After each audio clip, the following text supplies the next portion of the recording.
Mhm. So I left you last weekend with a cliffhanger as to how the government could read into the Constitution, into that little phrase in the Commerce Clause, things like civil rights legislation. And so what I'm going to do today is kind of give you a little lesson in con law. And this may be a review for some of you, and for some of you who didn't grow up here or who had really horrible American government teachers, you might be hearing some of this stuff for the very first time, and that's okay.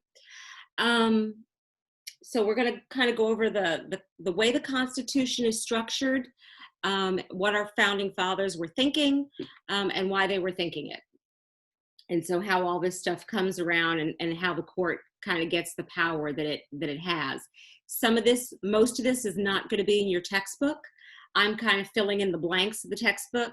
So if you have any questions along the way, I get real excited about this because I love this. So just stop me and say, wait, I don't get it. Okay.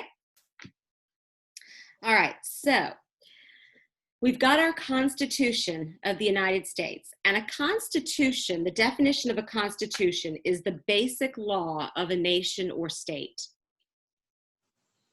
Now, the Constitution of the US is not the first government that we had. Does anyone know what the first government that we had was in this country?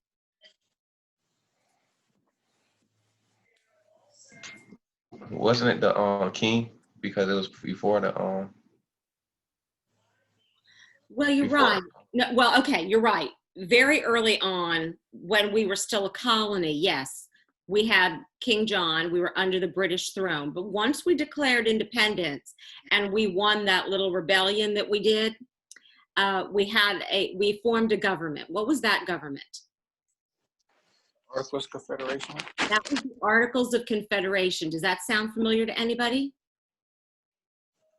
So the Articles of Confederation was our first government, and it was a very weak government. It was a really weak government because you've got to think about the mind space of our founding fathers when we're just coming off of this revolution with the king. They are absolutely terrified, and nothing is more terrifying to them than a very strong executive, because they're afraid of reestablishing a new king here in the new world. So what they want to make sure they're doing is they want to establish a country with a very weak central government.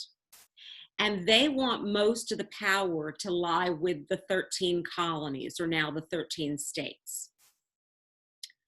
So they established this Articles of Confederation, which is a very weak central government. Each of the 13 colonies had one representative, they had one vote, and that's really where the power lay. If they passed laws, there really was nobody to enforce them because there was no executive.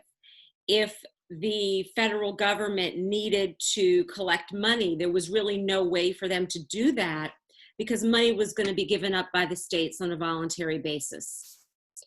And so it became pretty clear early on that this was not a sustainable model for a national government. And so what they decided to do in the summer of 1787 was they decided to have a constitutional convention, not to scrap it and rewrite a new constitution, but to reform the Articles of Confederation.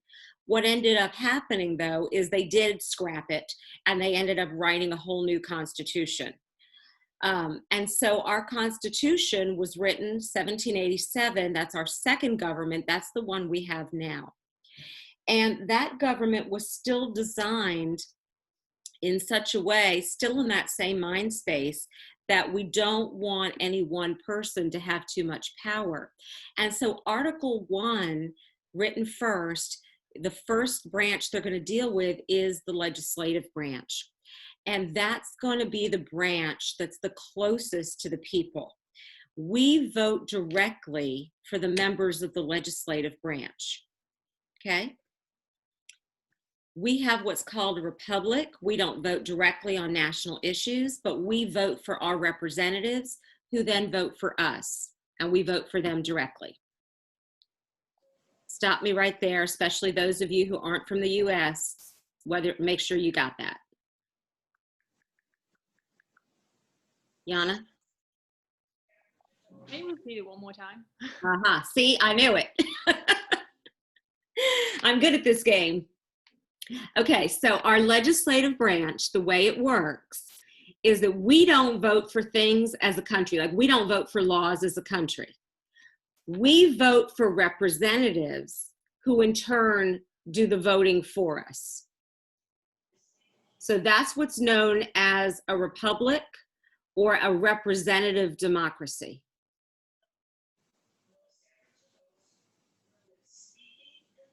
You'll never see, for example, in the United States, a national referendum on gay marriage.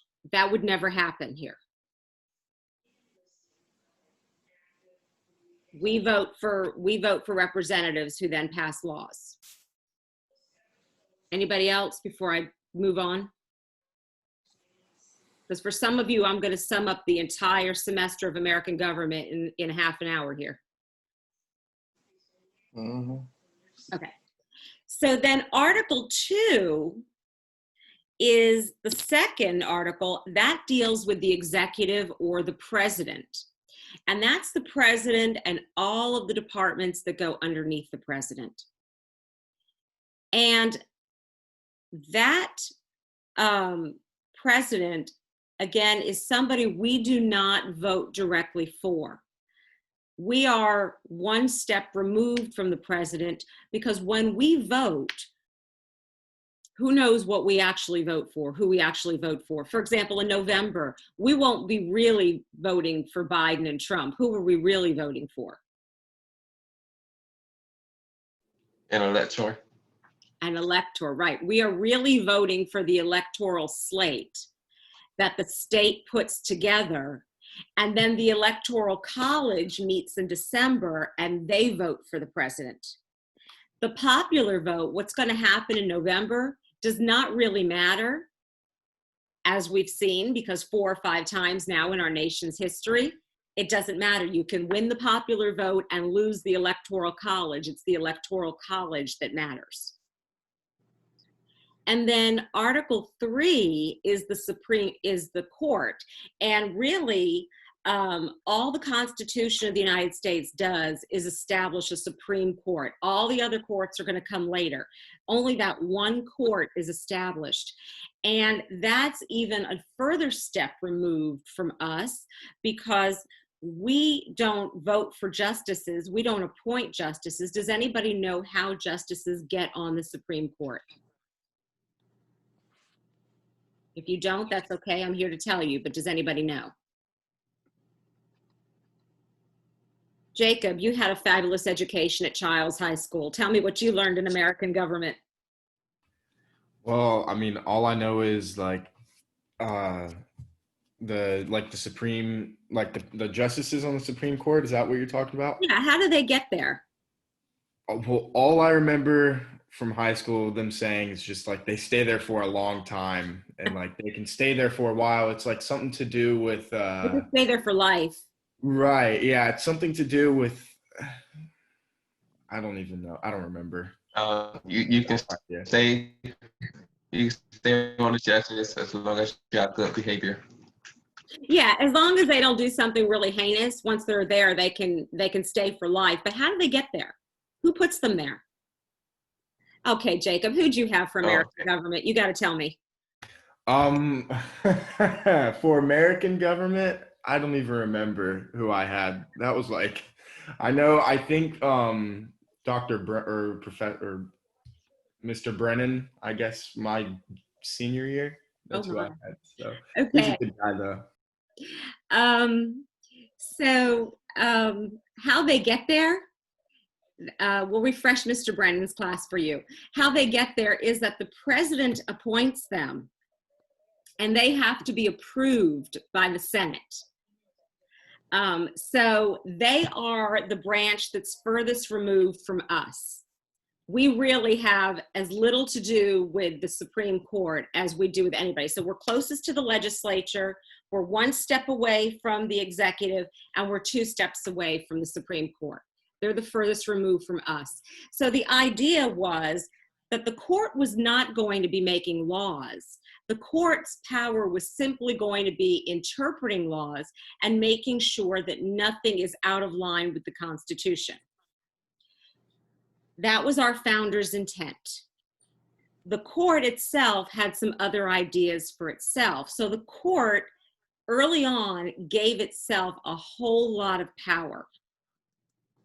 So one of the things that's also in the Constitution that you need to know is that we have a separation of powers with checks and balances. Nobody's supposed to be making law but the legislature. Nobody's supposed to be enforcing law but the executive. Nobody's supposed to be interpreting law except the judiciary. And if one branch encroaches on the other, there are checks and balances for punishment and for removal. What we do have in the Constitution is called a supremacy clause, though, which basically says that all laws in the United States Constitution are supreme. So if there's a law, either at the federal level or at the state level, that conflicts with the Constitution, then the Constitution always wins out. Everyone got that?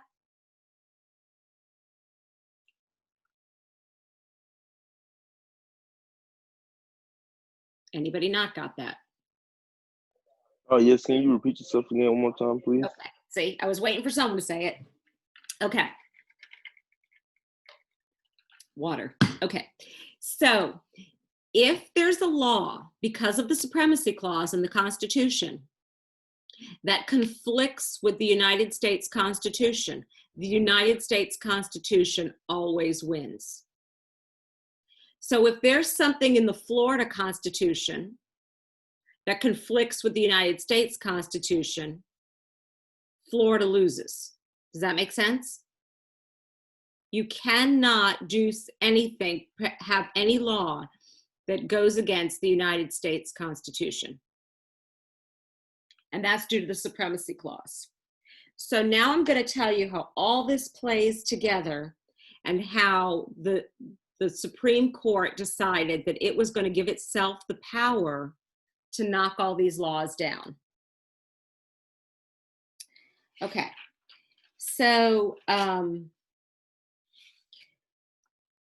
early on, there was a case called Marbury versus Madison. And it's one of the most important cases in American history. So you may want to write that down, Marbury versus Madison. You'll probably want to write that down because on your first test, you're going to have an essay question that's going to deal with it.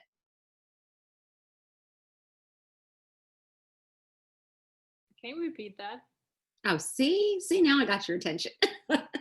Marbury versus Madison. Do you want me to write it on the board behind me? Yes, please.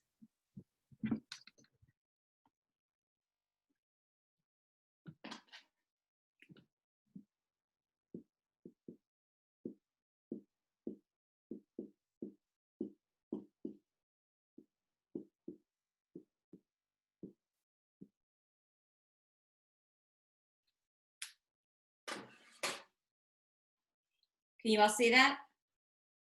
Or should I move it closer? I'll move it closer. Good?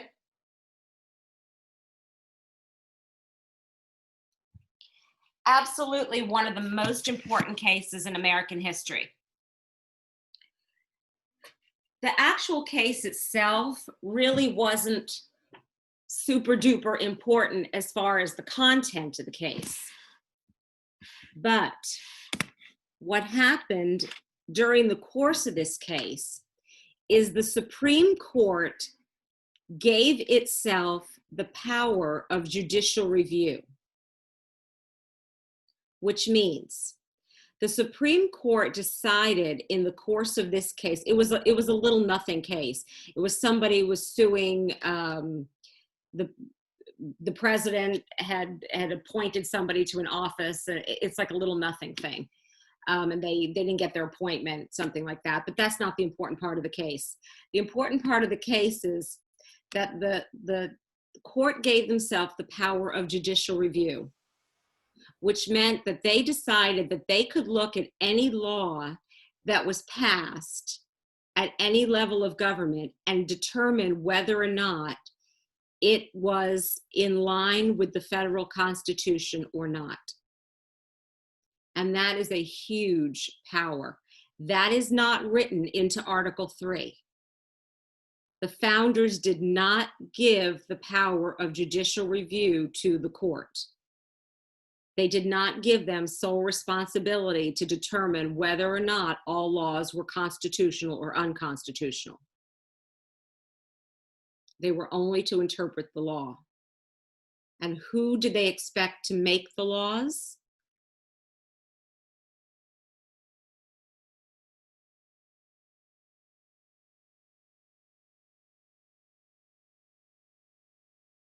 Keon.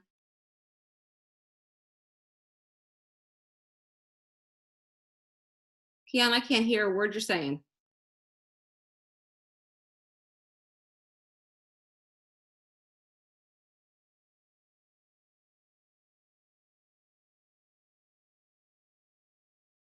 Is anyone going to talk to me? You just got it. Yeah, there you go. Hello. No one wants to talk to me? What was the question? Oh my God, you aren't paying attention. No. Okay, that's proof that I could talk to 35 people at once and be ignored. Okay. Who did our founders expect to make the law? Not the courts. We didn't expect the court to be the decision maker as to whether or not it was constitutional. Who did the founders want to trust with that responsibility?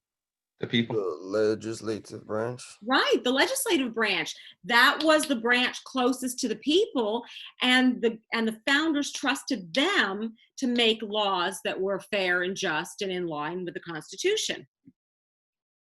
But the Supreme Court decides very early on in the history of our country, in this case, Marbury v. Madison, that no, that's not going to be the legislatures. We can override the legislature by telling them that a law that they pass goes against the federal Constitution. And therefore, we can get rid of whatever the legislature passes. Or, if we like it, we can uphold whatever the legislator passes.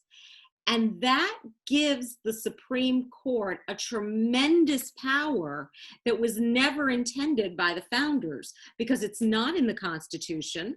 And they knew that the court was 2 steps away from us. This is the branch that's the furthest away from the people. But the Supreme Court gave that power to themselves.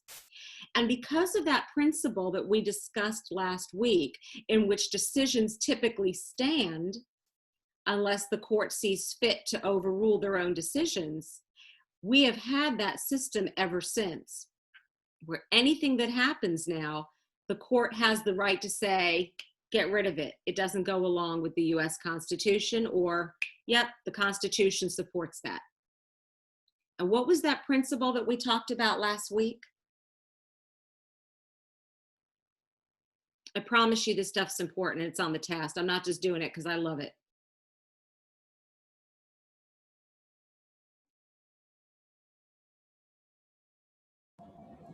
Are you talking about Wednesday? No. Thursday. I don't see you on Wednesday. Yeah.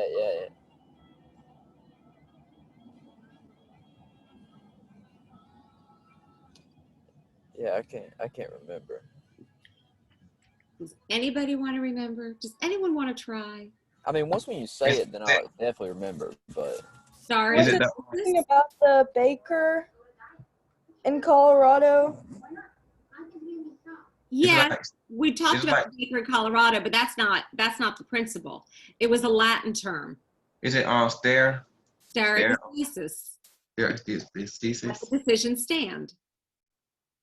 So it would take the court to take away its power of judicial review in order to take away the power of judicial review. And the court's never going to take that away from itself. You understand? So the court uses this. So now I'm telling you this whole story to tell you this story. Do I need to go over any of this before I go back to the civil rights legislation and explain how this works? I swear to you, this is going to be on your test and it's going to be on your final, because this to me is the crux of how the legal system works in the United States. So we go back to those cases that we talked about last week, the Katzenbach case and the Heart of Atlanta motel case. And we're talking about that guy in the Heart of Atlanta motel that does not want Black people to stay in his motel. And this motel is off the highway somewhere in Atlanta, and it's a whites only hotel. So a Black person sues to stay there, saying that it is a violation of the Civil Rights Act, which effectively ends segregation in this country. The owner of the hotel says it's my private business, and therefore the federal government has no business telling me who I can or cannot have staying in my hotel. So this goes all the way up to the Supreme Court. And the question is not whether Black people can stay in the hotel. What's the real question here?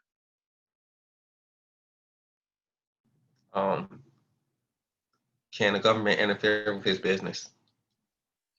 Can the government interfere with business? But more importantly, the question is here, and can they enforce civil rights legislation in a way that interferes with business?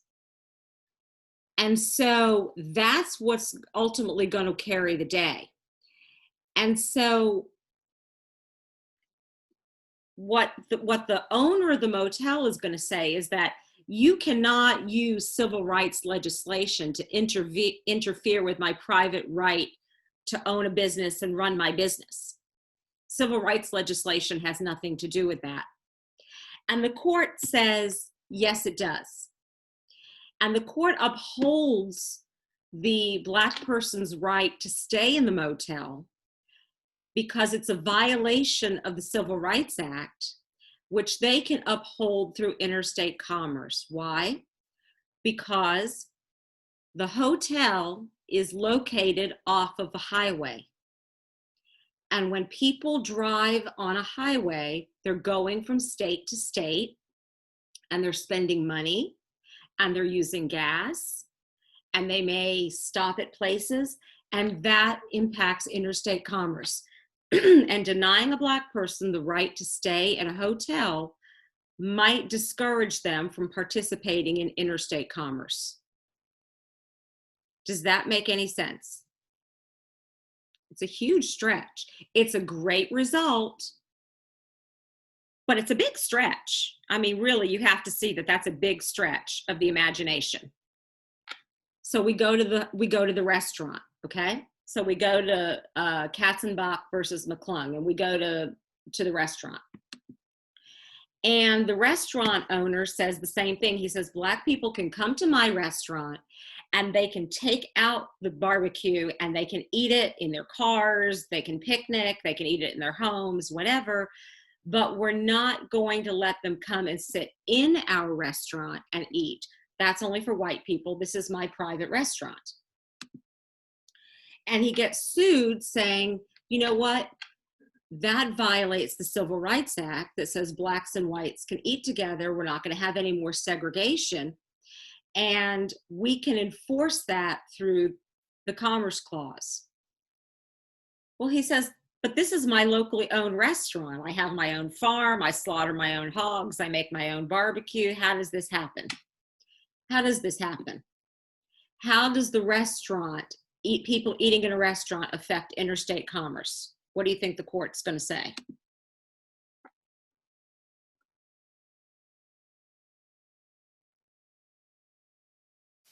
It's going to be similar to the Heart of Atlanta Motel, because there may be some food and some products and maybe even electricity that goes through wires that's going to move through interstate commerce from state to state.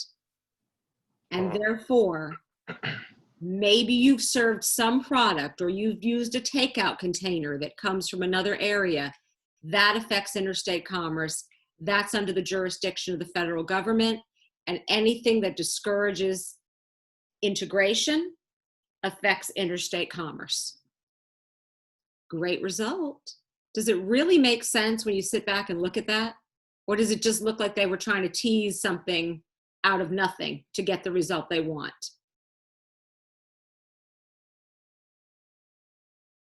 Both. Right. It really does. I mean, it's a great result because we want everyone to eat in a restaurant. If I'm a business owner, I'm not an idiot. I want everybody to come and eat, you know? But the logic is a little convoluted. And if you're sitting there thinking, wait, that's kind of a stretch, like, I don't really see that. Well, that's good. You should be sitting there kind of going, I don't really understand that, because no one else does either. That's what's known as the power of judicial review. That's when the court can pull something out of nothing, can read into the Constitution something that isn't there. And sometimes we like the result. Like, we like the result here. It's a great result here.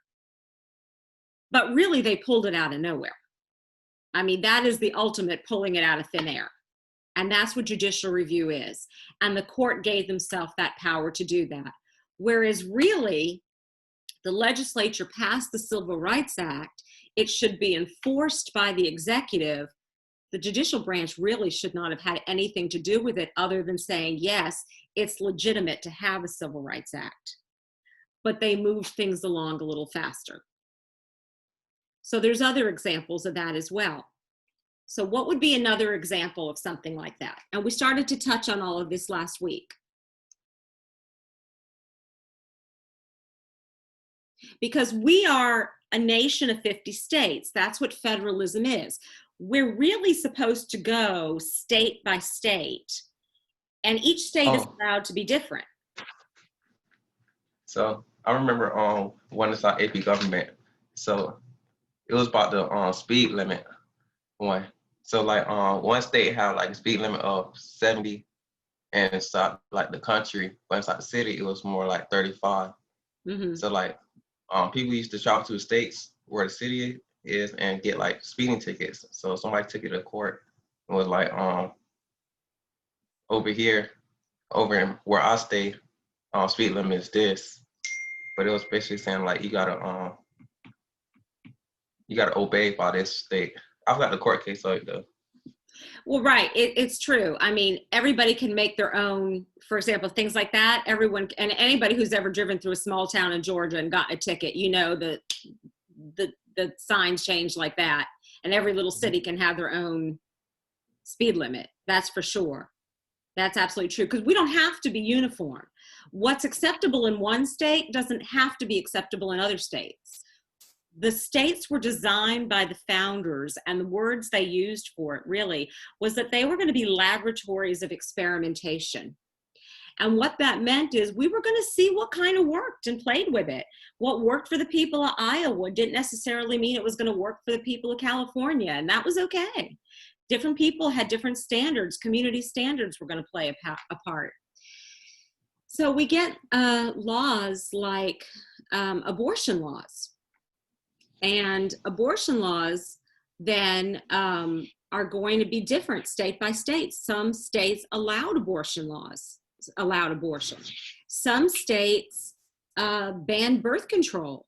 Kind of hard to believe as we sit here in 2020, but I mean, as recently as the 1960s, birth control was illegal even for married couples in some states like Connecticut. Which is like, are you kidding me? But yes. And then some states, you know, were allowing things. So it was supposed to be that way. And then what happens is someone decides in Texas in the 1970s that it is a violation of her federal constitutional rights to have an abortion. And Texas at that time outlawed abortion. What case do you think I'm talking about? It's real famous. Y'all grew up knowing this case. Oh, come on, ladies, you all know this case. Every woman who grew up in America knows this case. What's the case that gives you the right to have an abortion? Roe v. Wade. Yeah. Why did a man say that, not one of the ladies? Okay. Points for you, Jacob. You're my feminist of the day. So Roe v. Wade, so Roe, that wasn't her real name. It's Norma something or other. She decides it's her right to have an abortion. And so this goes all the way up to the Supreme Court. What they're looking at, the question is not, does a woman have the right to have an abortion? That's not the question before the court. The question is, does the law prohibiting abortion violate the United States Constitution? And the Supreme Court looks at the Constitution and they decide, yes, it does. And here's how they figure it out.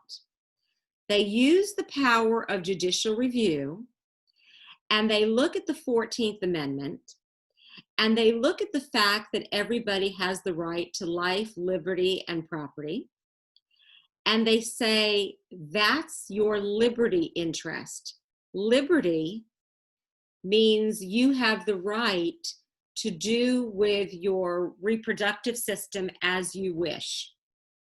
And so we're going to read into the word liberty that terminating a pregnancy is part of your liberty interests. And they even write into the decision that it's not actually there in the Constitution, but it's in the penumbras of the word liberty. Do you know what the penumbras are? The shadows.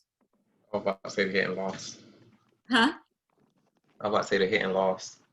So what happens is it's not there. If you read the Constitution cover to cover, and I have, and you should, you'll never find the right to have an abortion in the Constitution. But it's in the shadows. The court read it into the shadows. It's somewhere in the margins, in the blank space. You're just not seeing it. Okay?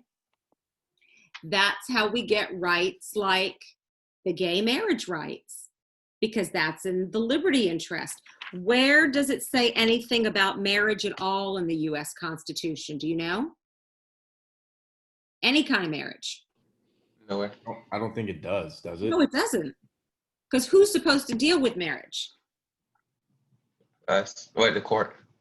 Not the court, Oh, then us. the states. States Okay. are supposed to regulate marriage. Every state had their own rules for who could get married, what the qualifications are, the ages, that sort of thing. That had nothing to do with the federal government. It was never intended to have anything to do with the federal government. So that it might be legal to get married at 16 in Mississippi. You might have to be 18 in Florida. That was all a state thing. Never intended to be anything else. And so we started to see that with gay marriage. We started to see state by state individual legislatures pass laws saying that gay marriage was going to be legal. California did it, Boston, Massachusetts did it, and state by state it was starting to happen. And it would have continued to be that way, and it was okay if 25 states had gay marriage and 25 states didn't. That's the way it was intended to be. But when it went to court, the Supreme Court jumped over all of it, and really what they did was not so much legalize gay marriage, but through the power of judicial review, what they did was they struck down laws, state laws that said marriage is defined as only between a man and a woman. So think about it differently.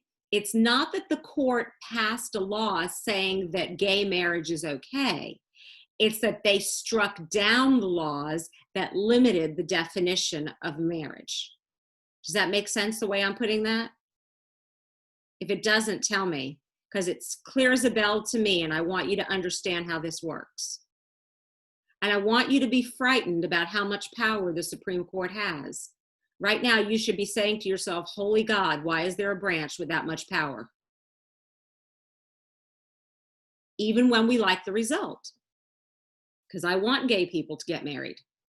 I'm thrilled with the result, but I don't like how it happened. Because that's not our founders' intent. Questions on this? I'm getting stared at. Yana. Oh, Jeremiah. Do you have something to say? Yeah, can you explain that one more time? I knew it. I knew it. Y'all sitting there pretending like this is all clear. If I just shut up, she'll just move on and we'll never hear this again.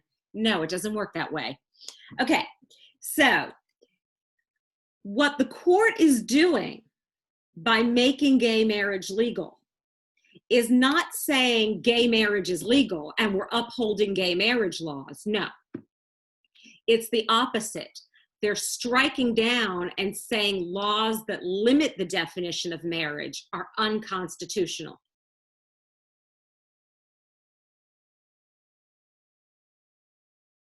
It's kind of it's a negative, not a positive. Okay? They're making gay marriage legal by striking down laws that states have put in place saying marriage is defined between a male and a female. Those are the laws that are illegal. That's what we strike down. And because those laws are illegal and states can't pass a law defining marriage that way, it means that marriage can happen between any two consenting adults. That's how we get gay marriage. So that's the power of judicial review. Things happen and laws are made by the court inadvertently by looking at laws that states make and saying that's illegal. You can no longer do that because it violates the United States Constitution. And if it violates the United States Constitution because of the Supremacy Clause, it's out of here, you're done. Sometimes it's a great result. But sometimes, you know, it's a little convoluted. Yana. I know this is all new to you because this is not how it works in Germany. Yeah, I'm like a little bit confused because it's a lot for me right now, but I'm saying I'm getting it at least a little. If you're not, do not hesitate to say we need to repeat or we need to go over it. And by Thursday, when this is all as clear as mud to you, we can go over it again because I really want you to understand that so much of American law is made this way, and this is not the way it was intended by our founders. So a lot of these big issues, when we talk about, like we talked about in our discussion question this week, should the government be legislating laws and ethics, you know, changing our ethics through laws? Well, a lot of the times our legislature doesn't, but our court does. These are the big ethical questions that have come to us with the courts. And the court is the branch furthest removed from us. 9 people that are appointed by the president, approved by the Senate, and they're there for life. And they're the ones really making a lot of these major decisions that define the United States. And some of them are great, like civil rights. And some of them aren't so great. Like, I'll give you another example. A lot of it depends on the political culture of the time. So we have a case in the 1980s called Bowers versus Hardwick. And I love this case because it's a Georgia case. In Georgia, they passed laws, as they did in other states, prohibiting certain sexual acts, specifically prohibiting sodomy. You all know what sodomy is. If not, consult your iPhones about that right now. And so Mr. Bowers sued the state. He was a gay man, and he sues the state saying that's a violation of his rights as a gay man and his liberty interest, in fact, to participate in whatever sexual act in his life that he chooses to participate in. And I think most of us here in 2020 can sit here and agree whatever two consenting adults do is their own darn business. I don't care and I don't need to know about it. But it was illegal and he was being prosecuted for it. And so this goes all the way up to the Supreme Court. Now, the Supreme Court has already determined in 1986 that you have a right to have an abortion, that you have a right to use birth control, that you have a right to eat in a restaurant if you're a Black person. Certainly, if you're a gay man, you have the right to engage in whichever sexual practice with a consenting partner that you want to engage in, right? Wouldn't you think? Or are we all feeling wildly awkward right now? Oh, Jacob gives me a thumbs up because he's open-minded. Thank you, Jacob. But what does the Supreme Court actually say? Supreme Court says no. We're going to uphold the conviction. The state can regulate sexual practices between consenting adults. Now, does that make sense? And that doesn't get overturned for about 20 more years. Why do you think that's okay? What was going on in 1986 that made the court say no gay sex?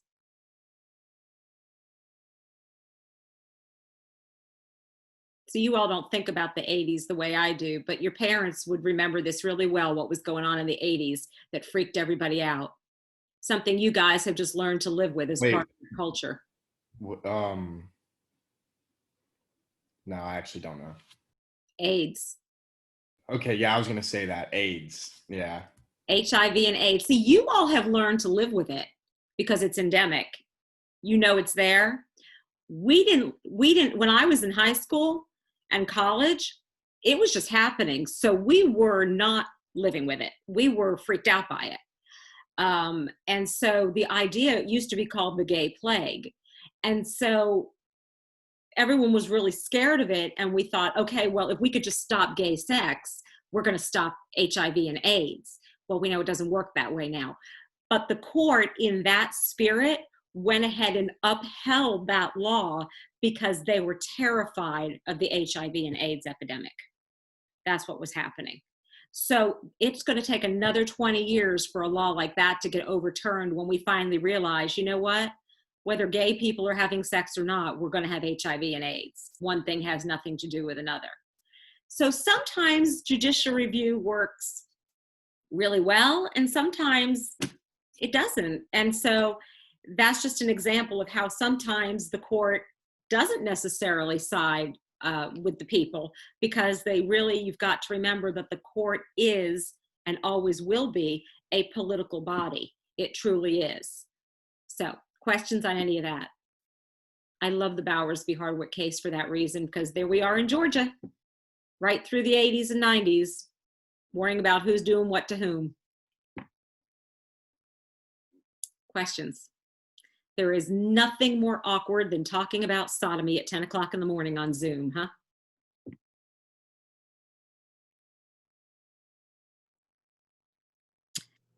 No one has any questions about any of this?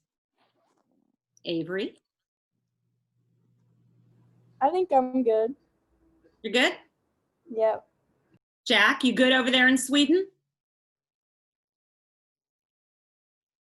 Yes, I think I got the most of it. Did you have fika today? No, It's my favorite part of Sweden, Swedish culture. I do that every day. it's pretty amazing. It really is. You must know by my last name that that's Swedish, Berggren. Yeah, I was wondering about that. I thought that you were maybe like your ancestors, maybe were Swedish or something. My husband's side. Oh, okay. That makes sense. Okay, so here's something I'm going to leave you with for today. I'm going to leave you with this thought, and we'll pick this up on Thursday before I take attendance. Let's say you're not going to write this. This is just going to be participation. And part of your discussion grades is also what you do on here. So those of you who really participate a lot, your writing on your discussion things may not have been as great as I would have liked it to be, but I also include the fact that some of you are more articulate this way, and that's okay. So it's really an accumulation grade. Some people write better, some people speak better, and then there's some of you that are just fabulous with both. So points are getting accumulated for all of that, not just for me sitting here and seeing your ceiling tiles. So this is a question that I want you to ponder for Thursday. Let's say your supervisor walks into your office and he asks you for a $150 check to cover the expenses that he incurred while entertaining a client last night. You work in accounts payable, so it would be normal for him to ask you to cut him a check. And so he needs that $150 because he took a client out last night. So he submits the receipts for dinner and drinks for 2 people. Later that day, your supervisor's girlfriend stops by for lunch and you overhear her talking about what a great time she and the supervisor had last night at dinner. What would you do? What's the moral and ethical thing to do? What's the legal thing to do? And what are you going to want to do about this? Got that? That's where we're going to pick it up on Thursday. And also, I know this was a lot today. I swear this is going to be an essay on test 1. If you do not understand this, please either stop by my office hours tomorrow. I'll be on Zoom tomorrow evening, or talk to me again about this on Thursday, okay? Because I really want to make sure you understand how the United States justice system works, and it starts with this. Anything before I end the recording and I take attendance? Okay.